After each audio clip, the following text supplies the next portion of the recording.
It's really great to be here. Liverpool's such a great city. Yay! So what I'm going to need is my first slide. There we go. Okay, can you all see it? If you can't, just try and stand up and have a good look. I've chosen this picture on purpose. It was being painted over several days outside in Istanbul during the United Nations World Humanitarian Summit in 2016. It was an event that marked what was hoped would be a sea change in the manner in which humanitarian crises are addressed. There was a recognition that previous models of humanitarian aid being flown into a country in the midst of a disaster and then leaving was no longer fit for purpose.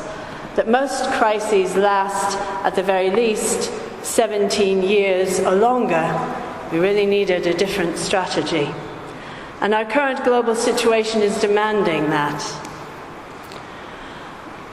This was the first time that religious leaders and what are called faith actors were invited to contribute and participate with United Nations alongside NGOs, international and governmental leaders, big business, military, security experts, those working in medical provision and agriculture. Faith, all faith and belief systems had a space at the table. And this picture brought together a conglomerate of the global human face. All of the artists had different faces of different people from across the globe, and the face that you see is made up of different features of different people. We all share one humanity, and it was completed in time for the closing ceremony of the summit, and now sits pride of place, I understand, at the United Nations in New York. In his book, Social Intelligence, which I have here, by Daniel Goleman, he quotes the term us, them, as used by Martin Buber. Now, it's not a theological book, it's a secular book, but he quotes Buber. In the translation, he writes, "The world is divided in two, the children of light and the children of darkness, the sheep and the goats, the elect and the damned." Goleman writes that this gulf that divides us and them silences empathy. We are free to choose to project whatever we like upon them. Our altruistic impulses are closed off when it comes to them. He claims that this process is a corruption of a normal cognitive function of categorization.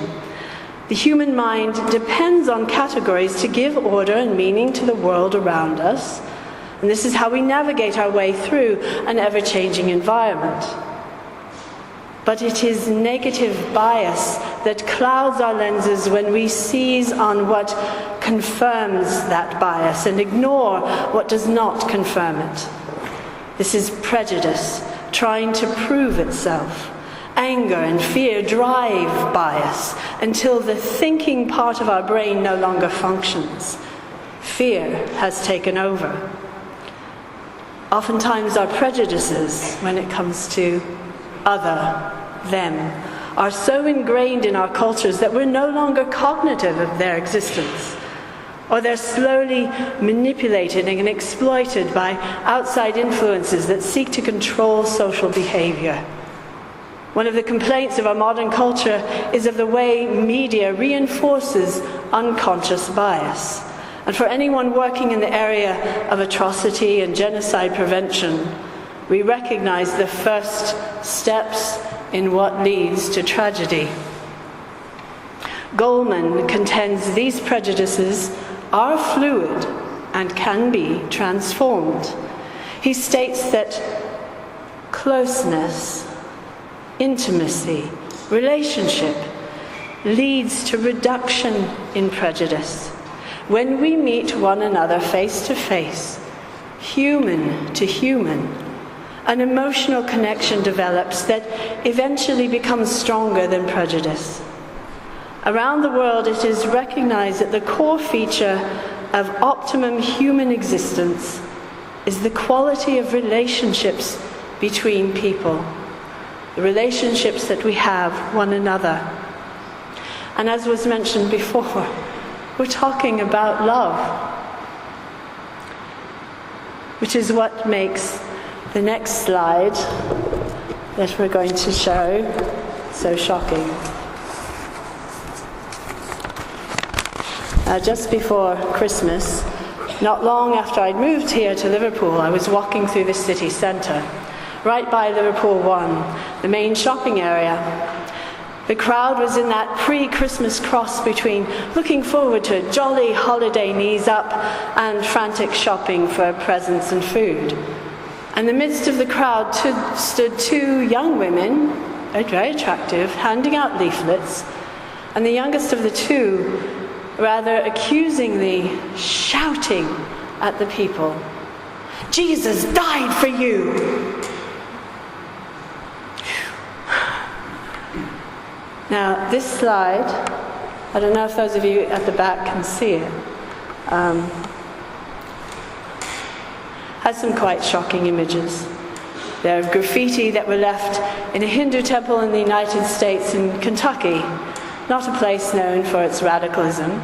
Similar things happen here in the UK all the time, happen across Europe. There was considerable damage to the temple.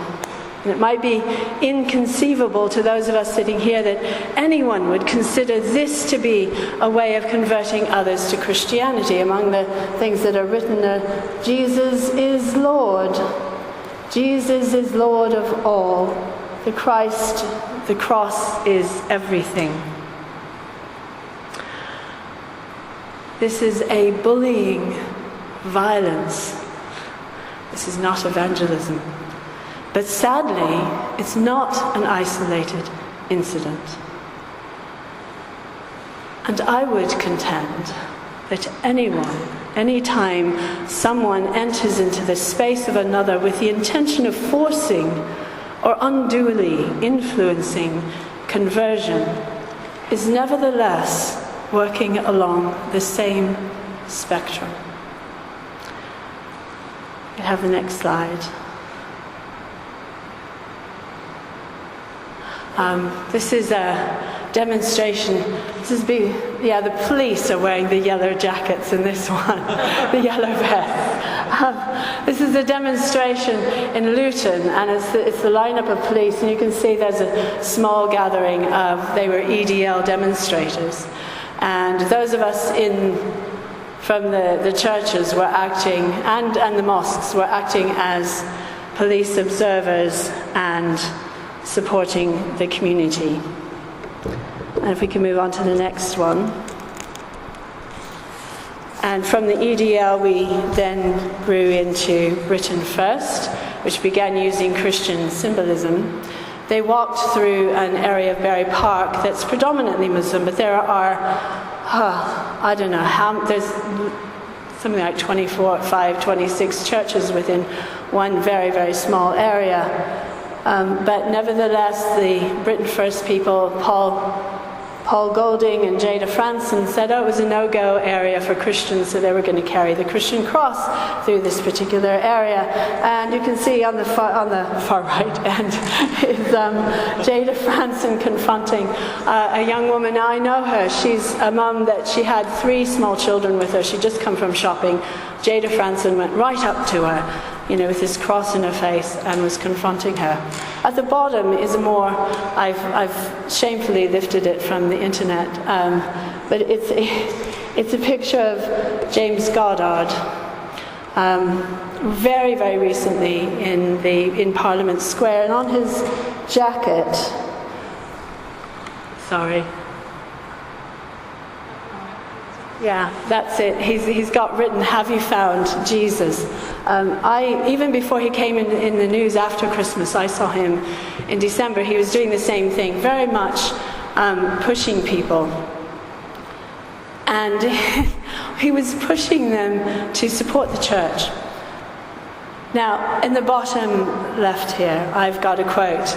I sat with somebody at a train stop, a train station, and he was very well spoken. And he saw my dog collar, and he said, he asked me where I'd just been, and I said, I've been in the East End of London working with Muslim women, training them in safeguarding. He said, where was that? I said, I was in a mosque, East London mosque. He was really shocked. He said, well, you should be carrying the sword for our Christian heritage. Oh, okay. Right. And so I said, well, what is Christian heritage? As far as I'm concerned, European and Middle Eastern heritage are all one. So what do you mean by Christian heritage? And he just wouldn't have it that we were a single culture. So he said, well, it's European. And I said, well, where did Jesus come from? He couldn't really quite answer, but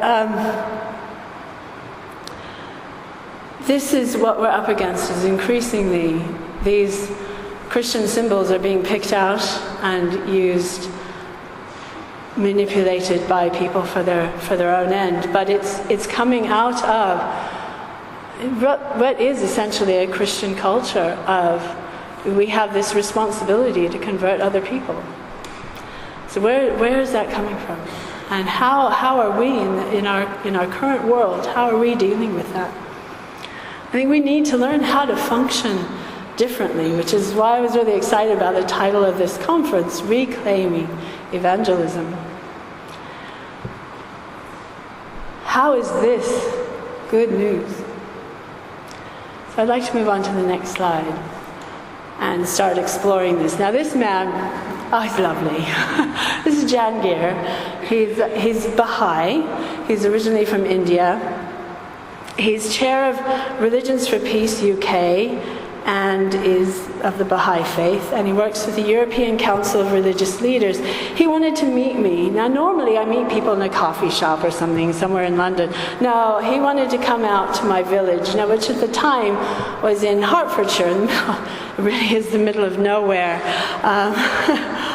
It's one of those places where I tell people there be dragons, because it's really hard to get there. In order to get there, no matter what route you take, you have to go through some very dark, winding country lanes with tall hedges. That's in the daytime. But no, Jahangir wanted to come to my village, so I welcomed him to the vicarage, and of course provided the proverbial tea and cake, which we do in Hertfordshire and Liverpool. And he asked me a question that has stuck with me ever since. And I want you to hold on to this one. I'm going to ask it of you again. He asked me where the soul of the village was.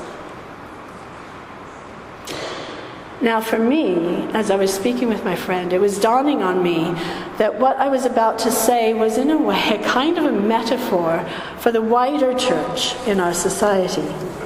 And I was able to go straight away to where I felt the soul of my village was.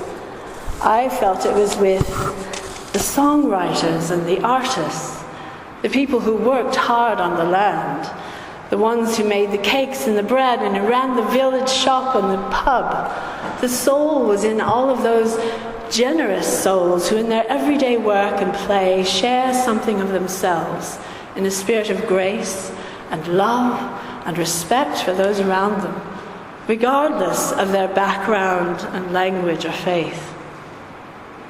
Now some of them, a smaller portion of them, attended church. They had a real affection for the church and greatly desired for the church to be as they imagined church should be, welcoming to all. But the thing is that most of them didn't feel welcome in the church. And that portion of them who did go were also frustrated by what they were experiencing.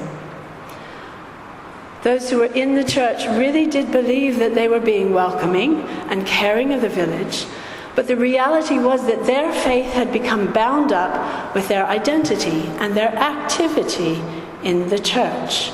Sometimes they became bound up with their British identity and led to a kind of xenophobia. People were welcome insofar as they were willing to do things in a certain way.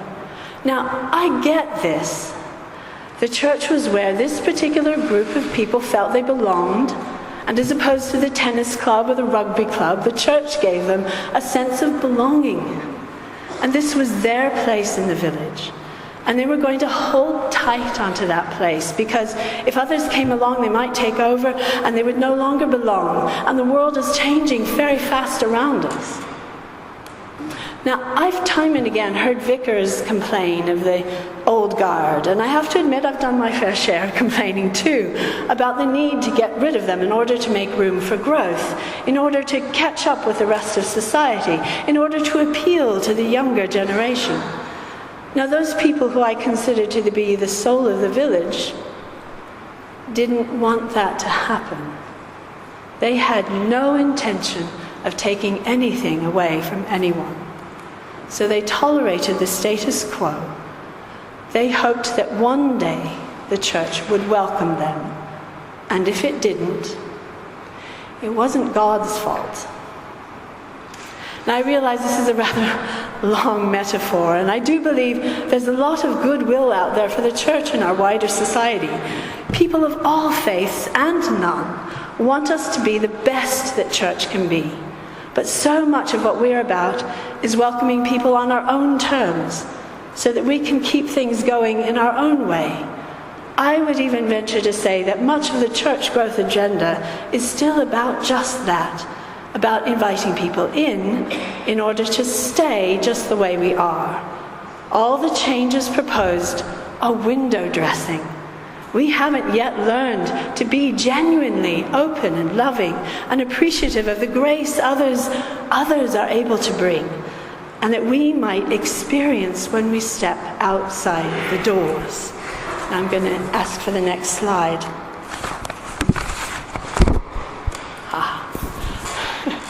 I love this one. I was invited to do an event at St. Martin in the Fields in Trafalgar Square. It was Muslims, Christians, and Jews, and we were going to do an event on scriptural reasoning. And I was early, so I kind of wandered around Trafalgar Square, and I met these three young women and started talking to them. And they had these posters saying they were walking for peace. So I said, "Oh, tell me what this is about." And they said, "Well, the elders are coming." Now, if I say the elders, how many of you know who the elders are?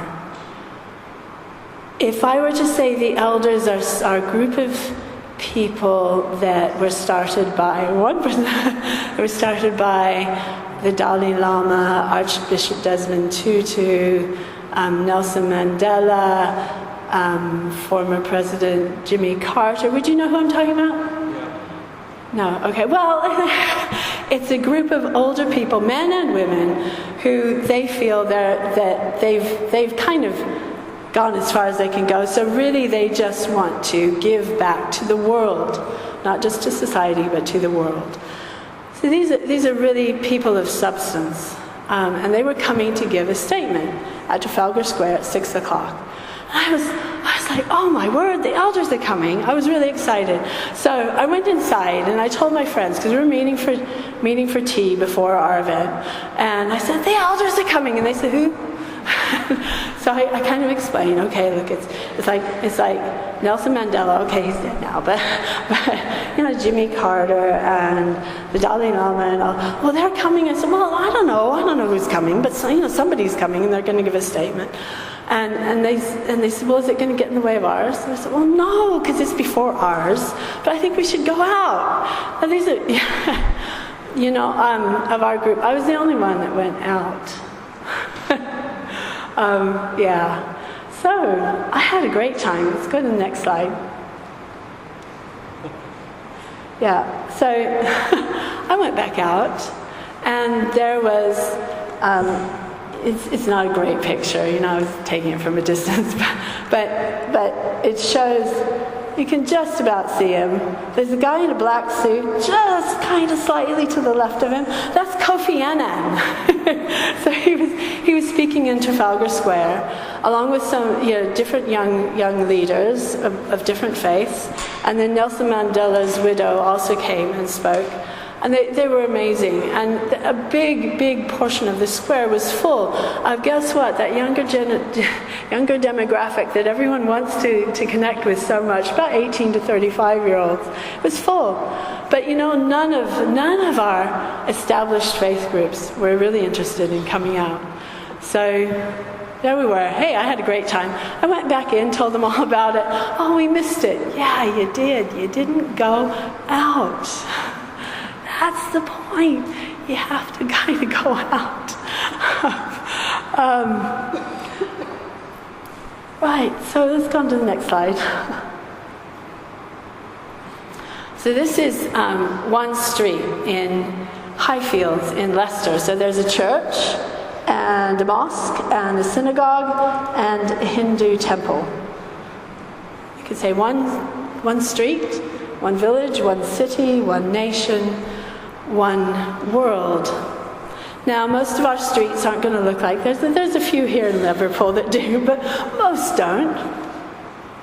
And you might have something similar in a few villages, not very many. Every city, I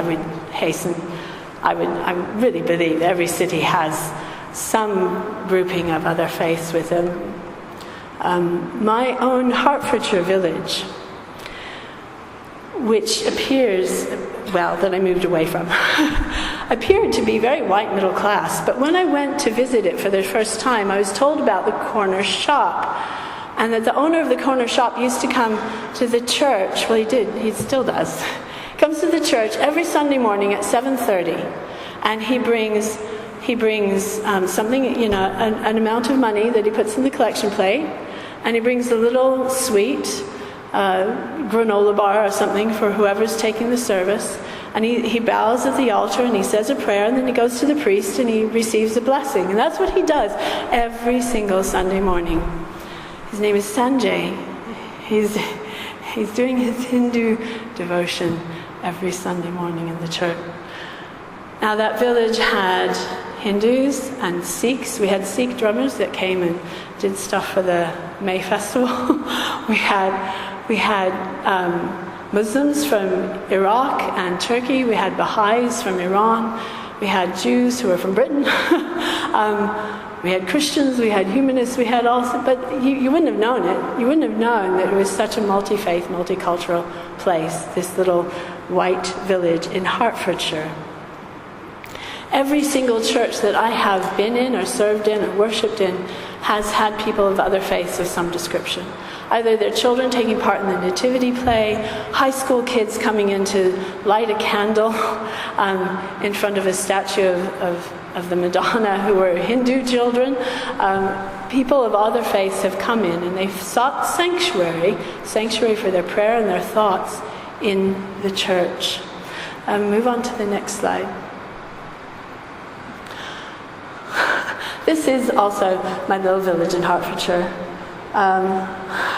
The guy on the right, I call him my rock star sheikh. This is Habib Ali Jifri. He's known across the whole of the Middle East as this amazing Sufi sheikh, and his translator is next to him. Well, I challenged him once about the presence and leadership of women. And then he went away into a whole stadium of Muslims. He said, you have to find a place for women. You have to make sure women have a space. So it's okay, that kind of blew my mind. And then when he returned to England, he decided he wanted to come and have tea and cake with my parishioners in my village. So he came. If you can move on to the next one. Yeah, and there he is. Now, he seems a bit exotic and he had his whole entourage, but you have to realize, why did he do this? For him, our little Hertfordshire village was actually really quite exotic, and he wouldn't have had the chance to do something like that. But it's because we had a very, it was a friendly challenge when I challenged him about the place of women, and it was a good conversation. And he took something away from it, but it felt a blessing that he came to our village in Hertfordshire. I didn't ask for it, he just wanted to come. So I'm going to give you a few examples of different ways in which people on the ground can engage with other faiths. So we'll move on to the next one. This is in Luton. I do a lot of work in Luton. This is every year, I think for 25, 30 years, they've had a peace walk. So people of all different faiths and different communities all get together every year and they walk between the different places of worship. And they've recently started not only doing different places of worship, but they started building peace gardens as well. So they do a real service for the community of Luton. You don't hear about that on the news, do you? But it's a really great city. We move on to the next one. And this one is in an area of deprivation, where the church and the mosque have gotten together with the city council and they're cleaning up the parks. And you know what? Once they cleaned it up, they did the cleaning, they painted, they cleared some of the planting, they planted more flowers and whatnot. Because they cleaned it up, now that park is really well looked after. Go on to the next one. And, go back. Yeah, on the bottom left-hand side, this is a kind of bit of scrap land that was in the grounds of one of the churches, and they decided that it's an area where people didn't have a lot of gardens. They didn't have a lot of garden space.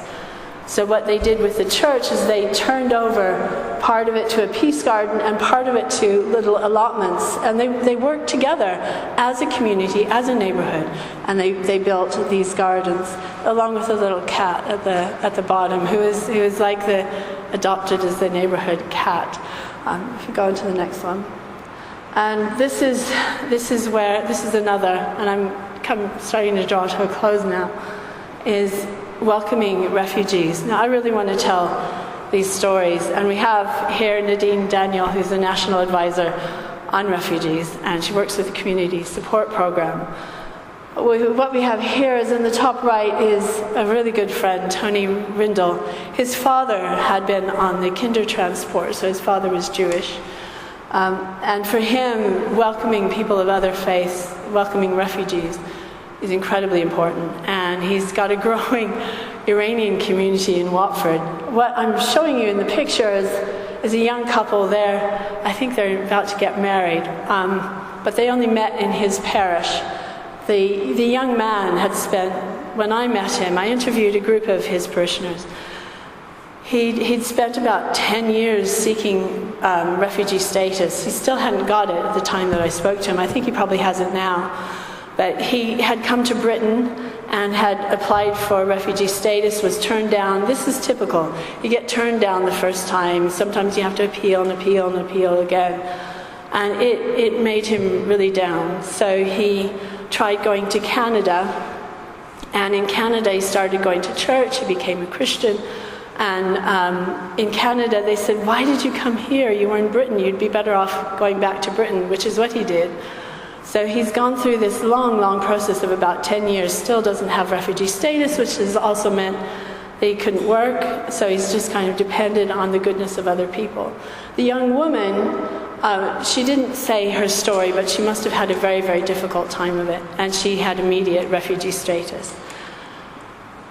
They very beautifully looked after an older couple who did not want their picture taken, and it's their story that I want to tell you. This older couple were from the south of Iran. He converted to Christianity in a house church.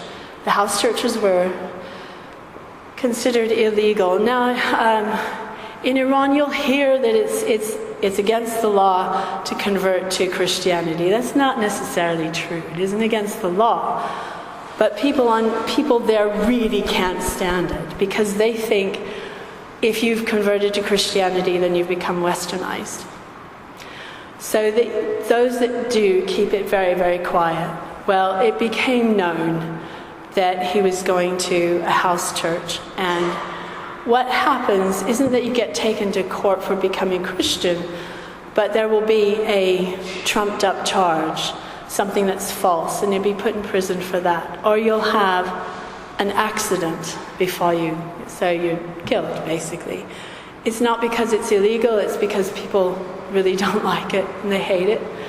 So he was terrified. His wife was furious that he had converted to Christianity. But she loved him, and I think this is the key, is it's love. So they escaped out of Iran together, because their marriage wouldn't have lasted if he'd converted to Christianity. As a Muslim, she couldn't remain married to him. So they walked from Iran, they walked to Dunkirk. And they camped over a winter, 9 months, in the forests of Dunkirk before they were able to get refugee status in Birmingham. This whole time, she remained a Muslim and he remained a Christian. When they were in Birmingham, she told him, I want to go to a church. So he took her to a church. And then she said, I want to become baptized. So she became baptized. And then through the whole process, they ended up, once they got refugee status, they got housed in Watford and went to my friend's church. Their English wasn't very good. Clearly still terrorized and afraid, both of them.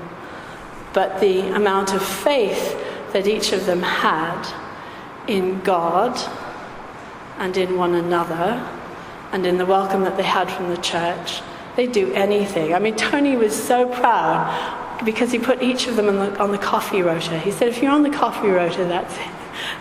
You've made it in the church, in his parish anyway. So incredibly welcomed. But we have an opportunity here with the national church. There's something called the Presence and Engagement Initiative, and we looked into evangelism and witness in multi-faith areas, and in those areas where there's high migration, there's also high growth in church. So if you're really interested in church growth in that way, it's through migration, because people are looking for a place to belong, a sense of community, a place to find relationship, and to find love. I'm not talking about romantic love, I'm just talking about human love of one for another. Nadine, you stand up really quick. Yeah, stand up. And if I could get you to move on to the next 2 slides, really. Yeah, I'll skip that one. Nadine is the National Advisor for Refugees, and she does the whole community sponsorship program. And her email address is there, but speak to Nadine. I'm going to let you sit down now.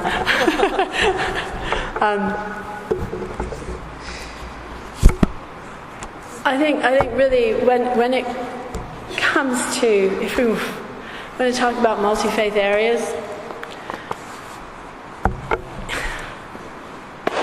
it's about relationship and about getting rid of prejudice.